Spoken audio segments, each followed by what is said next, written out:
All right. Uh, okay. All right, we'll get started. So, good afternoon, everyone, and welcome to our panel discussion on hiring in 2024, an uphill battle or a hidden opportunity for UK businesses. I'm Chavi, and I will be your host for today's event. So, we're joined by our esteemed panelists, James Vizor and Chantelle Jones, two brilliant thought leaders in the recruitment industry right now. So James has been a pivotal figure in the R2R market since 2004. As the director of staffing agency Rule Recruitment, he has enriched over 500 agencies globally with top tier talent, from graduate trainees to director level candidates. His work spans London, the US, Asia, Europe, and Australia, making him a global authority in recruitment. Chantel is a leader in people and talent with over 13 years of experience in the industry. She's at the forefront of NashSquared Spinks on site, known for her innovative approach to recruitment transformation. Her efforts have earned her team a silver and bronze consecutively in the RPO Team of the Year and made her a sought after speaker at major TA events in the past as well. So, thank you so much, you guys, for joining us and being a part of this event.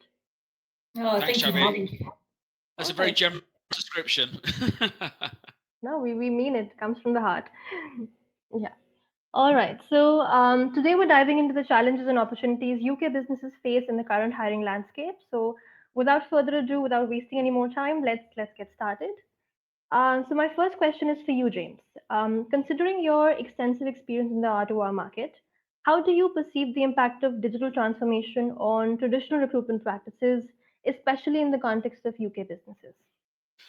I mean, look, technology's changed the recruitment market massively. So to give everyone a kind of picture, I started recruitment back in 2004. On my desk, I had a Rolodex, and that was about it. I mean, it was pretty, common for companies not to have websites, and so the skill in being a good recruiter came down to your network, and that meant being on the phone all the time. Um, Whereas nowadays, it's easy to kind of get that information. You've got LinkedIn, there's endless databases, CRMs. Technology has made a massive difference, but it's just in terms of the offering as well. Um, I suppose because the offering is better, it's made recruitment firms better at the job as well. So they're able to move quicker, they're able to offer more kind of niche advice and service to their clients. Um, and that means that I suppose the offering is the offering's getting a lot better. They can offer statement of work now. They offer consultancy. They offer. So I'm getting a lot of feedback on the speaker. I'll keep going. Yeah. So look, on the flip, because there's so much more. I'm really sorry. Do you want to ask Chantelle? My speaker is bursting back in my ear. Okay. I'll just quickly mute myself. See if this makes it better, James. Yeah. So, okay, I think that's a little bit better. That is better. Okay, sorry about everyone. So, look, what I was saying is, look, technology has massively impacted the recruiting market. It's I think the skill when you were a recruiter, when you kind of first started, was getting to know your network. You would be on the phone, you'd be speaking to people, and over a period of a year, 2 years, 3 years, you'd build up a network of clients and candidates. When somebody joins the recruitment industry today, they can be given LinkedIn license and they can be told to go and map a market. And that can perhaps take a week. And so the ability for new people coming to the recruitment industry has kind of sped up, a millionfold. But because the job is essentially so much easier nowadays, that has also meant there are less barriers to entry. So there is more competition. When I first started in recruitment, I mean, just to give you an idea, within my own market of the rec to rec, there were probably 5 or 6 companies that did what I did in London. There would be, 505 who do my market nowadays.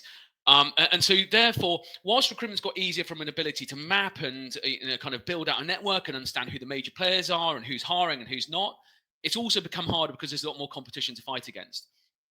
But because there's now more competition, there's also more options for people. So what we've seen is we've seen a real trend from people joining a recruitment agency, staying in a recruitment agency, and kind of going from boy to man and, starting as trainee, getting to director. Whereas people now, they job hop every kind of 2 years. It's much more of a kind of common occurrence. And whether that's down to a generational thing or whether technology's had an impact on recruitment firms being more of them, therefore more competition. That's definitely kind of what we've seen as well. One of the biggest things I think that technology has allowed to happen, and this is very much things through, video, for example, it's given people access to a global market. So again, when I kind of worked the retrospect market back 20 years ago, if you were sat in London, you worked London. If you were sat in the Midlands, you worked the Midlands. Whereas nowadays, you can be sat here. I could feasibly be working the Australian market first thing in the morning. I could be working, the West Coast in the afternoon. And I suppose has meant there's been the opportunity for people to really take advantage of more global markets and the fees that come with working certain markets. It's also, I suppose, had a knock-on effect in a negative way. If something happened in San Francisco 20 years ago, me being sat in London, it probably wouldn't have had a massive impact. Whereas nowadays, because of that shift, it means that I can feel the ripple effect that something happens, 5, 6, 7,000 miles away pretty quickly as a recruiter. So whilst there are more opportunities for recruiters in the market because of technology, it has kind of made, there's definitely been issues that have kind of cropped up. I think that recruitment firms, which is what I was trying to say when my microphone went, their offerings have got a lot more slick. So again, 20 years ago, a recruitment firm would take a role, they would find a candidate, and that would be it. It'd be a pretty simple transaction. Whereas nowadays, you look at people do retain work, they do consultancy, they do statement of work. The offerings just keep increasing and increasing and increasing to try and beat the amount of competition coming in the market. So if I look at, what recruitment is nowadays, for me, it's so much more professional. It's so much more consultative than it was 20 years ago. And I largely place that down to kind of technology and what technology has done kind of pushing us towards getting to that point. Yep. All right. Yeah, completely agree, James. That was like a very detailed and insightful answer. Chantelle, my next question is for you. So from your innovative work with NashSquared, what major shifts have you observed in talent expectations in the UK, and how should businesses and recruitment agencies adapt to meet these evolving demands in the future? So first of all, completely agree with James. Like globalization has been and technology a major player. In regards to this question, I think it does vary depending on what industry you find yourself in. Largely, the lens that I have are like technology-led companies, and what we have found is there's probably like 3 key things where talent expectations are changing or continuing. The first one, the big one, is the return to the office debate. So there really is this power struggle right now in regards to candidates and employees are wanting, remote or hybrid-based opportunities, and employers are starting to now reconsider kind of either a heavily office-based hybrid or a complete return back to the office. I think this is probably down to market performance and economy. I don't think we're going to see a quick answer with how this turns out. But what I would say is, if you're either a talent manager working in a business or you're a recruitment consultant representing a business hiring who are looking at changing their hybrid offering, is really think twice about it. And if you do it, make sure that you do it in a way that is good for your people, good for their development, and good for your brand. I'm sure a lot of you have seen the backlash that Boots have recently had in regards to their announcement of return to work office. The second expectations that we're seeing is how candidates are weighting the importance of salary. So, of course, salary has always been important, but what we are seeing now is that it is ranking as their number 1 priority when it comes to a job offer. Whereas historically, we have seen a heavier weighting to be what mission the company has, what vision the company has, and what development opportunities there are. I think this is due to inflation, due to the cost of living. I don't think it's any surprise that, now the lens has switched back to salary being that number 1 priority. So if you're an internal talent manager, make sure you're benchmarking, making sure that your roles are competitive. If you're a recruitment consultant, supply that data to your stakeholders, make sure that they've got all the data to make informed decisions of what salary to go out with. And And then the third kind of expectation is more of a continuation as opposed to something new, but it's that continuation of looking for companies who have a focus on well-being in the workplace. Now, given the fact that we're talking about returning to an office where your commute might double overnight, your costs might double overnight, given the fact that we do find ourselves with a rise of cost of living, I don't think it's a surprise that this expectation of companies providing support and infrastructure around well-being is a surprise. I would say in regards to that, there's plenty that businesses can do to support well-being of their employees. So that's things like providing online support, online content to help people.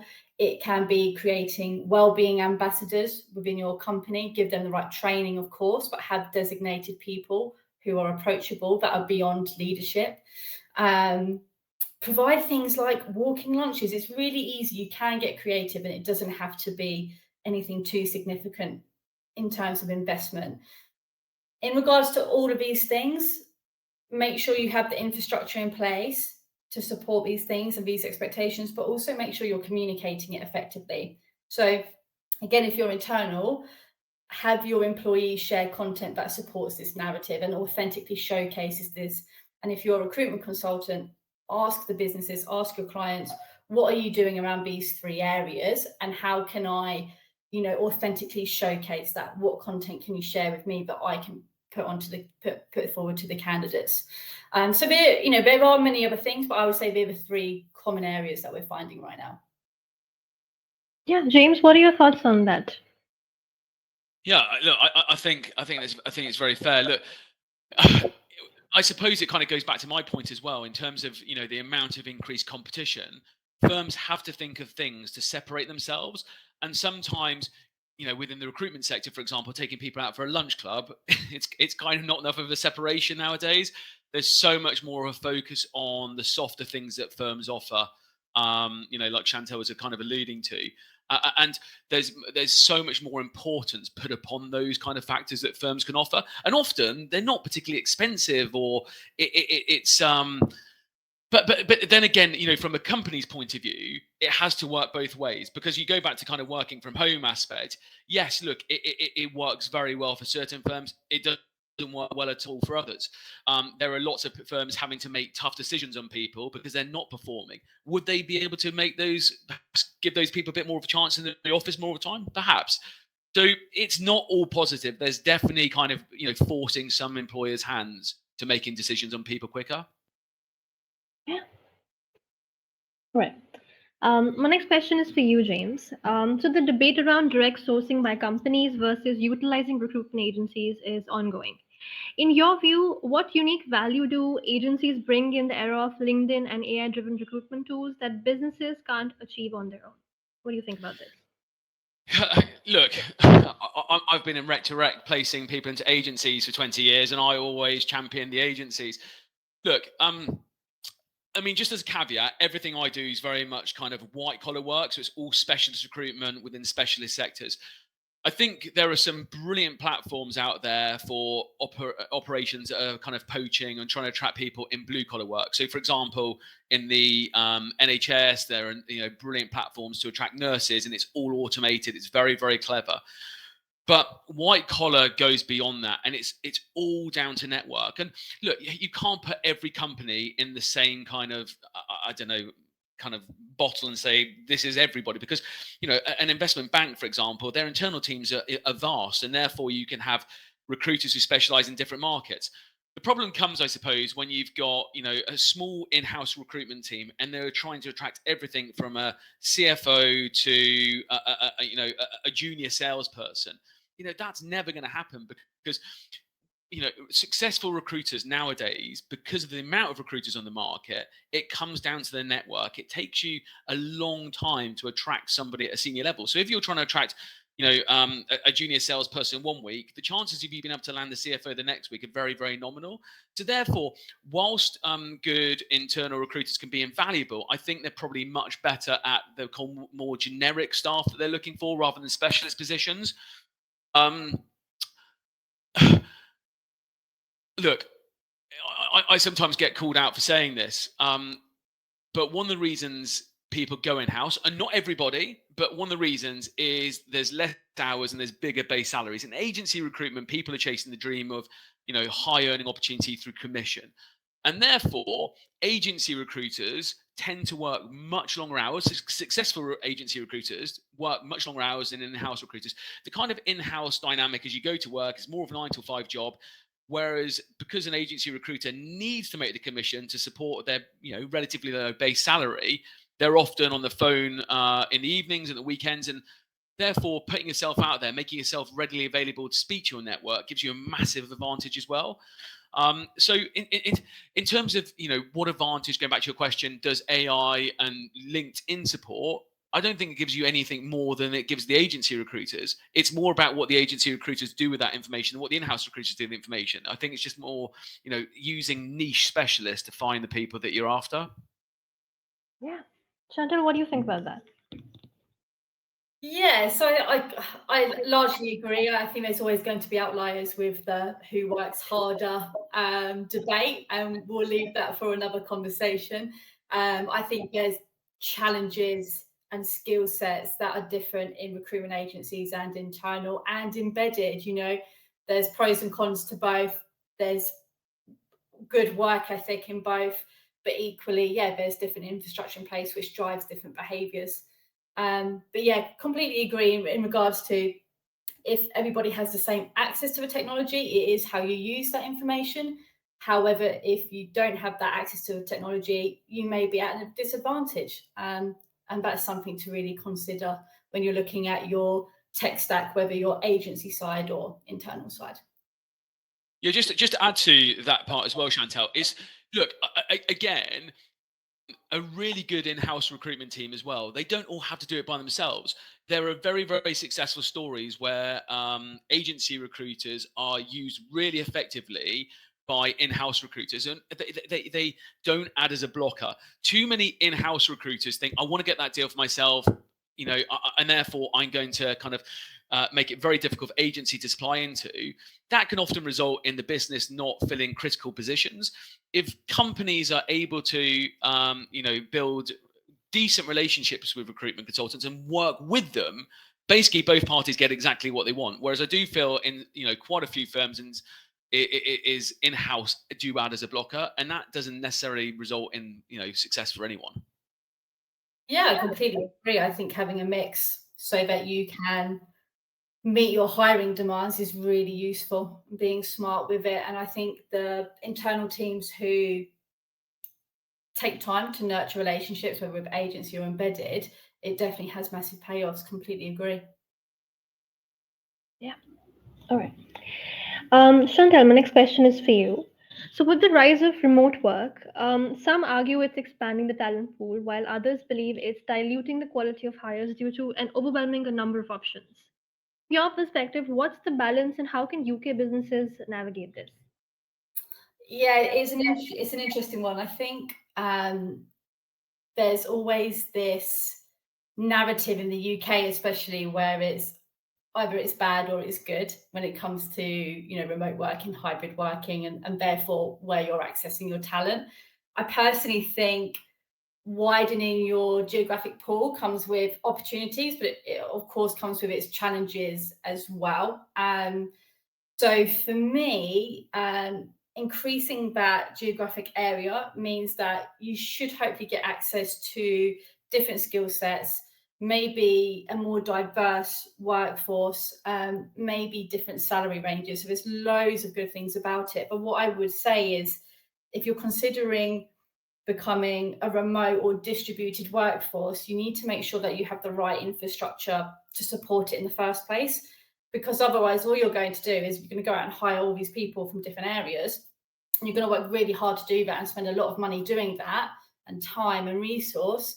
And then, 6 to 18 months, they're going to leave. So it can be a really costly exercise if you don't have the right infrastructure. So things that you need to look at before, really pushing this strategy out is, do the relevant people managers have training in remote management? It is completely different. Do you have the mechanisms in place to have your culture distributed virtually so that everybody feels included? What does your onboarding look like, and does it, match up to being done virtually? How can you support your employees getting together? How can you support your employees getting to client site if they need to? Do you have the right technology in place? So I think you need to answer those questions first before you even look at widening your pool. If you're confident that you have the right infrastructure in place, then I think it can be a really valuable exercise to do. In regards to balance, like kind of what your percentage of workforce should be, that really is like how long is a piece of string. It does depend on your industry. If you're logistics, for example, you probably don't want a completely distributed workforce. However, if you're a tech company, it might well be fine. So I think it depends on, what industry you're in, what's the product or service that your business sells or provides, what's the maturity of your business and the people already in it, and where are your clients based as well, I think is an important one. You do need to be able to access your clients. So for me personally, I do like that hybrid model because it does allow me to have people further afield. But I'm constantly thinking, right, how do I get the team together? If they're based in one location, how can I get them on client site? And how can I provide consistent training for them and collaboration? How can I keep their skills developed? So appreciate it's a bit of a broad answer, but hopefully those questions to begin with will help people make that right decision for their business. Yeah. James, do you have any thoughts on that? No, I think, look, saying what Chantelle said, I don't think one size fits all. It's so dependent on what sector you're in. I mean, speaking from somebody who represents agency recruiters, it's so much down to the makeup of your firm. If you are an organization full of individuals that have been doing the job 10 years, then there's no reason for them to be in the office. They can do the job with their eyes closed, and they can be at home 5 days a week.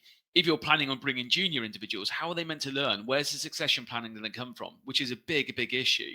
I think it's more about the rhetoric and the message that is sent by the employers. So what we saw in 2022, when the market was on, absolutely crazy, companies were offering everything because they were just desperate to attract talent.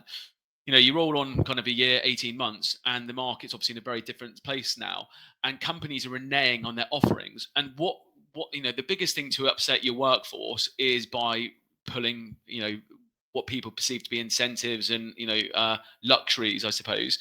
And therefore, it's really, really important that companies just communicate with their staff really effectively and don't overpromise. I think there's definitely a room for working from home.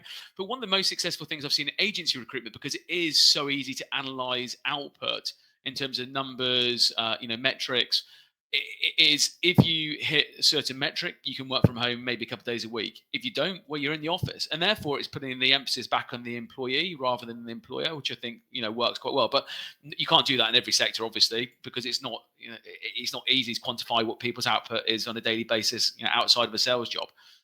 So for me, that it's just, I suppose, just thinking about what kind of business you are, and not worrying about what everyone else does. I think it's really important to do what works for you. Yeah. Yeah, so we actually had a question coming in from Joel on LinkedIn, on the LinkedIn Live event. So he's asking, in relation to the return to office policy, this is for both of you. Do you see that as sector specific? Like financial services are looking to return back to 90% office work as a policy. So, what do you think about this? I mean, look, I think, again, sorry to butt in, Chantelle. I think an employee is going to see it very different to an employer.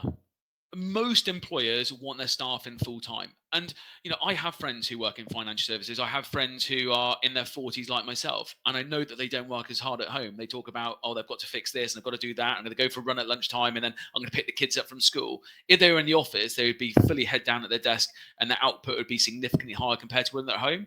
From an employee perspective, if somebody else is offering it, it really is enticing. Not everybody. I think some people are very self-conscious. I'm working with a candidate, not self-conscious, just they're able to recognize their traits.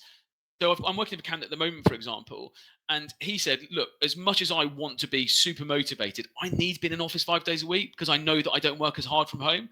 And it takes a really mature individual to kind of realize that about themselves. But again, it depends, where you are from a, geography point of view. If you're based in London, where, rental prices are so expensive, chances are you don't have an office when you kind of first move to London. And therefore, again, working off your bed, or working alongside two other friends working from home in different industries, it's just not conducive.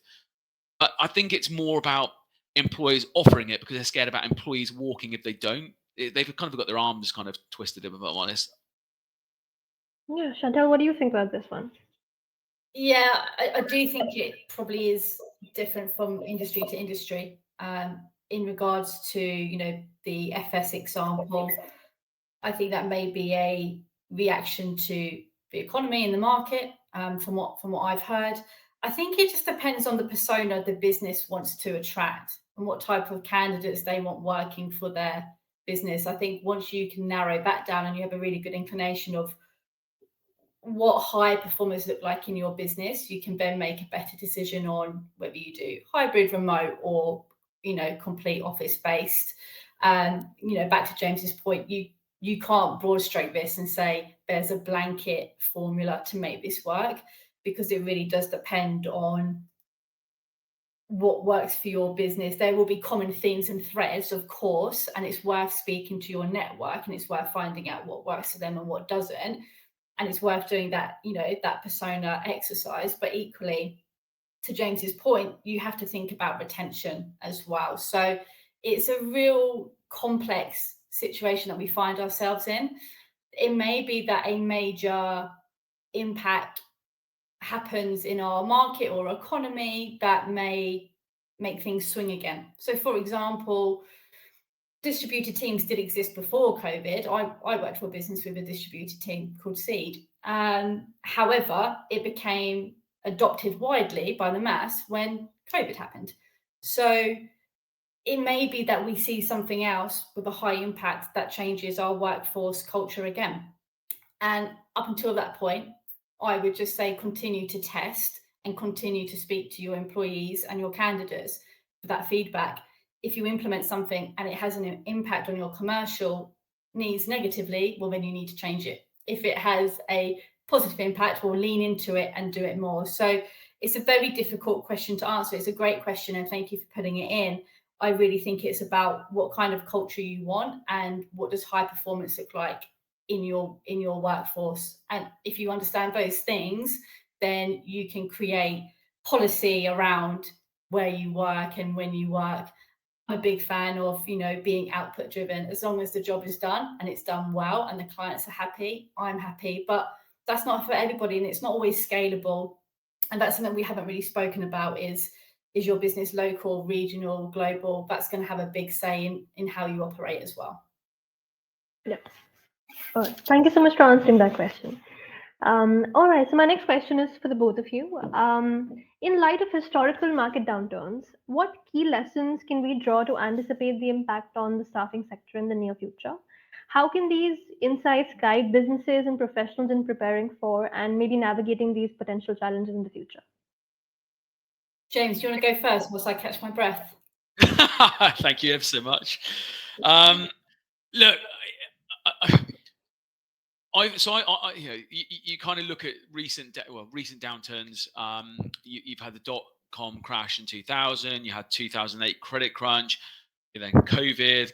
And we find ourselves in another downturn at the moment. And history always repeats itself. Recruitment is one of those sectors that when the market is struggling, it's the first thing to go.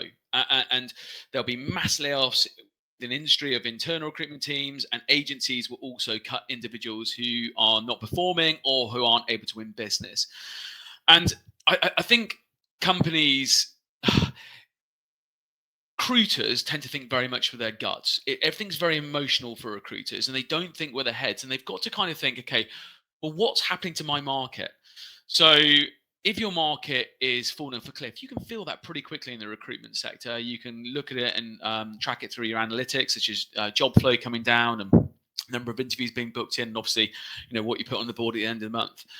And I think that every downturn I've kind of experienced, it's happened for a significant amount of time. I mean, 2008 kind of lasted 2 years, double dip recession. Last year, it's at least 12 months. So these things don't kind of, sort themselves out after 2-3 months. So I think recruitment agencies need to act really quickly, and you do need to kind of trim down. The most important thing to protect in a downturn market is the business. If the business survives, there's a light at the end of the tunnel for everyone who works there. You see far too many businesses in downturn markets who keep holding the position, cash flow runs out, and they go under. And it happens a lot. And I think with all the will in the world, you've got to be, make difficult decisions quickly. We're already, in my opinion, way past that now. Companies should have, trimmed the fat. I hate that expression, sorry, but they should have kind of got rid of people who weren't performing and weren't able to feed themselves last year. I think then you need to start thinking about what's happening in your own market. Again, we read the news, and just because you're reading it in the news doesn't mean it's happening. I was reading about in the news about this happening and that happening. I thought, well, in my market, I'm seeing something very different. I'm seeing an uptick in business. I'm seeing more confidence and more positivity. And I suppose in the same way that, recruiters feel the downturn way before papers are kind of printing it and people are talking about it, we feel the uptick much quicker as well. I personally think we're now in a position where we've seen the bottom of it. I always liken kind of challenges to climbing up a mountain. So we're climbing up the mountain. It's bloody hard going. Want to give up, but we get there, and we're at the summit now. I'm not sure how long the summit, how long the summit goes on for, but we're going to enjoy the ride down, and we're getting closer and closer to that. Now, the worst time to start hiring is when everybody else is, because you're having to pay more money for, worse talent. I personally think we're now in a market, and the firms that have been sensible with their cash, and if downturns before haven't taught people anything, it's keep money in your business. Don't go and buy a new car or a fancy watch. Keep money in the business, because you will need it for a rainy day. And you look at firms that built during COVID or 2008. As we were coming out of it, they were hiring brilliant talent, and they were able to come out at 1,000,000 miles an hour compared to everyone else and really take advantage of that bounce. So, I think personally within the agency world now, within a lot of sectors, not all sectors, people should perhaps be really focusing on rebuilding their teams, because you do need sizable teams to come out. As quickly as we go into it, we can come out pretty quickly. Again, history repeats itself. It's pretty standard in economics for, the sharper the downturn, the sharper the increase, the upturn. And I'm expecting personally across certain markets like technology and life sciences to see, a considerable bounce. Whenever that happens, I don't know. I think that's very reliant on interest rates down, investment pouring back in the UK. But I do think we are getting really close to that again. And for me, this is a lovely time in recruitment, because there's only one way we're going. We're going up. We're going to enjoy the ride. It's almost when everything's going really, really well, you're kind of thinking, God, this thing's going to happen. The wheels are going to come off. And that's kind of terrifying. But I do think we're kind of getting, close to that moment. Yeah, Chantelle, what do you think about this?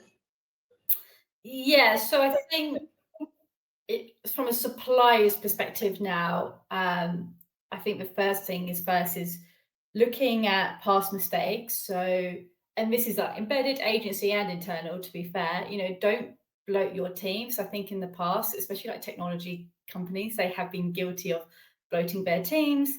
So I would be considering, in terms of mitigating risk of, this cyclical wheel that we find ourselves in, where we grow really fast and then we have to reduce our workforce really fast. Maybe we should be looking at how we can use AI and technology to take away a lot of the heavy lifting, so we can have smaller, more specialized teams who can focus on high impact activities and let technology take away the rest.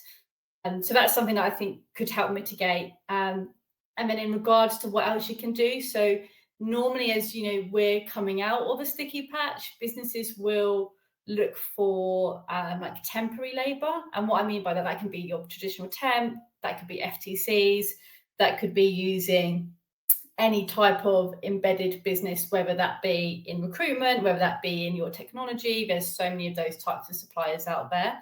So I would say, do you have that offering as part of your armory? Like, are you able to go out and find the right people for temporary labor? If you don't, perhaps that's worth looking into. And then thirdly, I would say look at diversifying your offering as well. So, embedded talent models, recruitment agencies, they collect this wealth of data and information, like an extraordinary amount. How can you monetize that? Because data and information will always be needed, probably more so actually when there is a market downturn. Everyone needs to know what their competitors are doing. And so how can you monetize that? Like, how can you create, almost like a product to go in sync with your service offering? Again, in a market downturn, the smarter businesses want to retain their top talent. So can you have an offering around retention strategies? I think talent consultancy will be a really interesting space in the next few years. And I think it's really beneficial to be able to offer those out, because they're things that will be needed during good times and bad times. So yeah, I would just say, look at how you can evolve what you do whilst not losing the essence of, your core offering. Yeah. All right.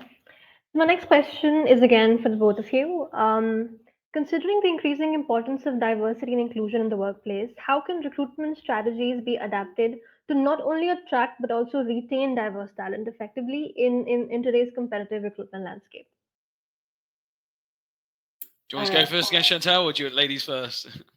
I'll go first because it'll be short and sweet, and then you can definitely build on it. So for me, the biggest advice when it comes to DEI, whether that's attracting and retention, is first of all, you need to build an inclusive environment, because if you don't, you'll attract people and they'll go. So the first thing you need to look at is what your current culture looks like, and is it inclusive? Once you get it to a point where it is an inclusive environment, you need to showcase it authentically. So this is where you can really lean into employee content, which I think showcases your environment much better than, say, having it come from a company account or a talent manager. There's always going to be that element of perceived bias. I would also recommend partnering with suppliers out there who kind of take the time and effort to build certain communities. So, if there's plenty of companies out there who build communities in underrepresented groups, speak to them, partner with them, hold events with them, network with them, and build relationships with them, because they will give you a really good access to a pool that perhaps you wouldn't get ordinarily. What I would say is there is a ton of work to do around this area, and I would really encourage anybody who's listening today to go and follow people like Torrin Ellis, Mark Lomas, and Abby Adamson, because they really do produce some great insights and thoughts and tactics and help around this area. But for me, that one takeaway is start off with your own house. Is it inclusive? If it is, you need to market that out. If it isn't, you need to work on that first. All right. Cool. What do you think, Ben? Yeah. I mean, for me personally, it comes down to educating why. So I personally think that we're in an environment where it's a nice to have, and in a great market, it's like, yeah, D&I is really important to us. But the reality is, as soon as there's downturns, it's suddenly zero importance on it whatsoever. So I was reading last week that Warner Brothers, Netflix, Disney, they all let go of their chief diversity officers because suddenly it was a nice to have. You've got to kind of think, well, rather than nice to have, why are we doing this? And I think the main reason has to be that if you've got a diverse workforce, you're appealing to so much more of the market. If everybody is a 60-year-old white male who's been to a public school, the likelihood is, that's what you're going to attract. And, because of going back to what we were talking about originally in our first section about globalization, because of technology advancements, we're way beyond that now. So I think companies have, I get offered by clients off the record higher fees to place certain people from perhaps ethnic minorities or, for various other things that are looking at D&I quota, but it's all a quota. There's no kind of, this is going to benefit us in the long run.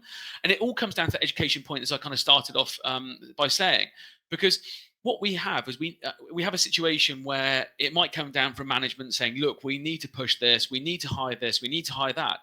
And then when they meet people, when the kind of middle management are meeting people in interviews, they're thinking, yeah, they're just not going to fit into our culture. Well, of course they're not, because you're not seeing the bigger picture. You're seeing too much in the short term. You've got to think, okay, how's this going to get there? So I think it really is making people aware that if we do this and we invest in this, this is perhaps what it can give us. But it does come down to, making your whole internal kind of operation aware of the benefits that it will give you, but also the challenges that you're going to incur along the way. I just think people need to be a lot braver about it, because saying it's one thing, but it's pressing the trigger on something and going with it against something that's different to what you've done before is sometimes scary. All change can be scary for people, but for me that's kind of the crux of it.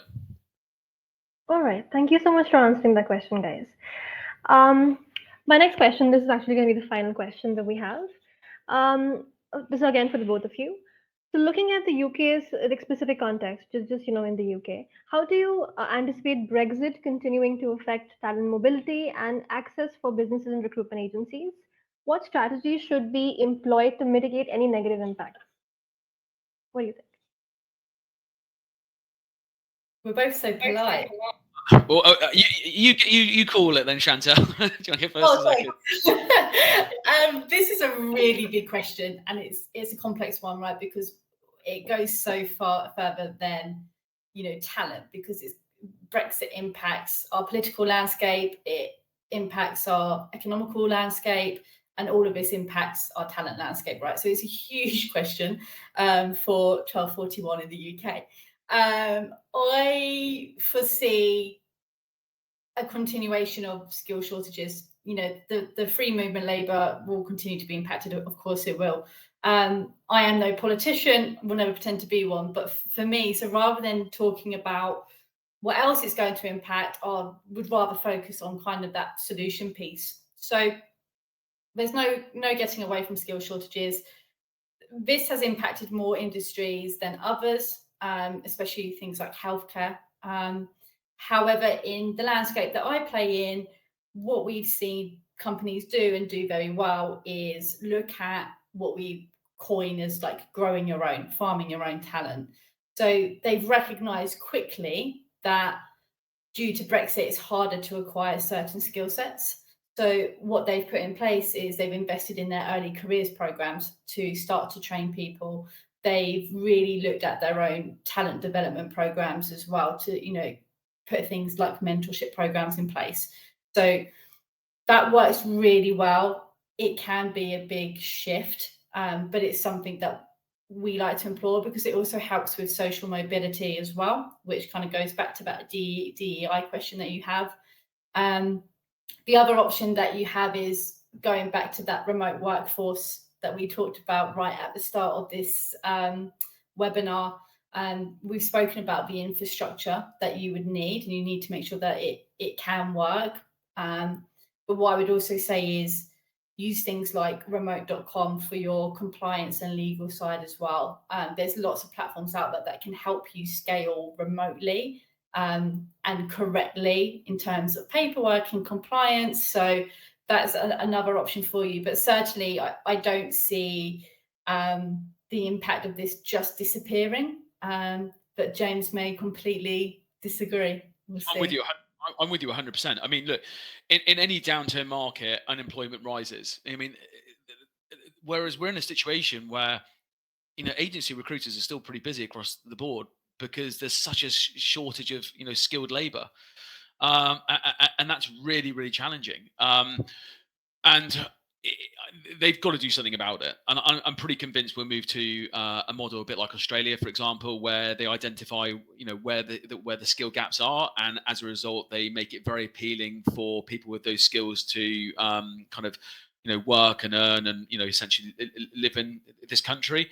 But it's definitely an issue. And we've had, and it's not just kind of Brexit. You look at South Africans, and where they used to hand out a lot of South Africans used to have kind of 5 years ancestry visas. You're stopping seeing those people, and if candidates only have 2-year visas, companies will look at that as a not worthwhile investment. So it's not just giving somebody the right to work here for 2 years. I think there needs to be a minimum of 5 years because it's not worth companies' investment as well. But if the gap between if the gap broadens, there's going to be something needs to be done about it pretty quickly, I think, because business is definitely suffering as a result. Yeah. Any more thoughts on this question, guys? No, I agree with James that I would like to see it where we have kind of a better process similar to Australia. Like it seems to work for them. There, of course, needs to be a lot of research put into place. But yeah, James, completely agree with that. It would be good to see. We just need to think of a way of enticing people here, because we can't use the weather as a as a sell to come work in the UK. So yeah. Some people out there like rain and grey, right? Yeah, well, that's it for all the questions that I had for you guys. That was a wonderful discussion. I thoroughly enjoyed it. Yeah, thank you so much for answering all of our questions, guys. So as we wrap up today's discussion, it's evident that the future of hiring in the UK and all over the world, it holds both challenges and opportunities. And yeah, James and Chantelle, could you share one final thought or any piece of advice that you have for businesses trying to navigate, this current hiring landscape? Any one final piece of advice that you have for our audience members just listening in? I mean, so sorry. Oh, go on. Yeah, do Right. it. For me, it's don't worry about what others are doing and aren't doing. Focus on yourself. I think that it's really important, I said, for businesses to identify what they're going through. Watching the news, talking about what other people are doing.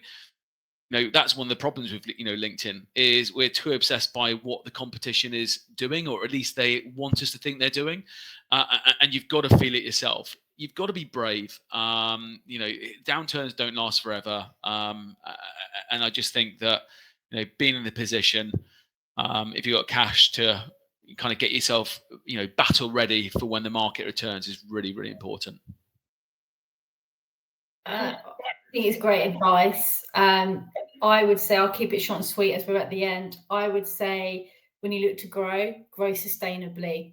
Make sure that you are asking all the right questions. So these hires that you need, can they be somebody internal? Do you have the right infrastructure in place to develop and progress who you already have in play?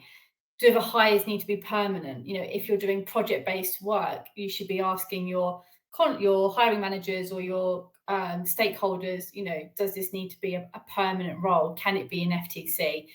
And do these hires positively impact your commercial goals? All of these questions can be answered with good and strong workforce planning. If you're on the consultancy side, then I think these are key questions as well, because you don't want to be working with clients who have high churn rates, or have these huge high growth and low growth. So I think for me, it's just, are you growing sustainably? And you can ask that internal, you can ask that as an agent, you can ask that as an embedded talent manager, and just make sure that companies are growing the right way. Okay, wonderful. Thank you so much, guys. So thank you so much for both of you for your expert insights, and all of the audience members for engaging with us, the questions that we got. We hope today's discussion has provided, everybody listening in with new perspectives and strategies for the future. And yeah, this discussion is going to be available for replay on our website very soon. So stay tuned for that. And one final time, thank you, everyone. Thank you for joining us. And we look forward to seeing you at our next event. And thank you so much, James and Chantelle, one more time for being here with us. And yeah, we hope for a part two, doing this with you guys again sometime in the future. Thanks, Chavi. Thank you very much. Cheers, Chantelle. All right, thank you. Have a great day, guys.